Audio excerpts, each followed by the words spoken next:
প্রিয় দর্শক শ্রোতা, আজকের খুবই ছোট্ট একটি আমল নিয়ে আপনাদের সম্মুখে হাজির হয়েছি। খুবই ছোট্ট এবং খুবই সহজ একটি আমল, যে আমলটি আমাদের জীবনে খুবই গুরুত্বপূর্ণ একটি আমল হতে পারে।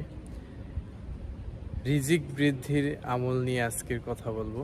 আল্লাহ পাক রব্বুল আলামিন চাইলে রিজিক বৃদ্ধি করে দিতে পারেন এমন একটি আমল আজকের বলবো ইনশাআল্লাহ। প্রিয় দর্শক শ্রোতা, আমলটি হচ্ছে একখানা দোয়া, যেই দোয়াখানা প্রতিদিন ফজরের নামাজের বাদ 100বার পাঠ করতে হবে। অনেকেরই এই দোয়াখানা মুখস্থ রয়েছে, শুধু আমল করলেই হয়ে যাবে ইনশাআল্লাহ।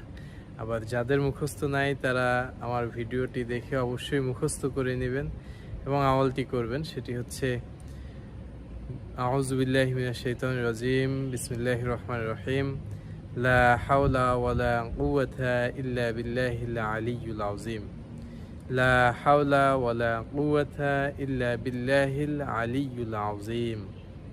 প্রিয় দর্শক শ্রোতা, এই আমলখানা প্রতিদিন ফজরের নামাজের বাদ যদি 100বার করা যায়, এই দোয়াখানা যদি ফজরের নামাজের বাদ 100বার পাঠ করা যায় এবং প্রতিনিয়তই যদি পাঠ করা যায়, তাহলে ইনশাআল্লাহ তাআলা আল্লাহর অশেষ মেহেরবানিতে রিজিক বৃদ্ধি হবে। প্রিয় দর্শক শ্রোতা, আজকের ভিডিও এ পর্যন্তই। আশা করি আপনাদের সকলের কাছে ভিডিওটি পছন্দ হয়েছে। ভালো লাগলে অবশ্যই লাইক, কমেন্ট এবং সাবস্ক্রাইব করে আমাদের সাথে থাকবেন। ধন্যবাদ। আসসালামু আলাইকুম ওয়া রাহমাতুল্লাহি ওয়া বারাকাতুহু।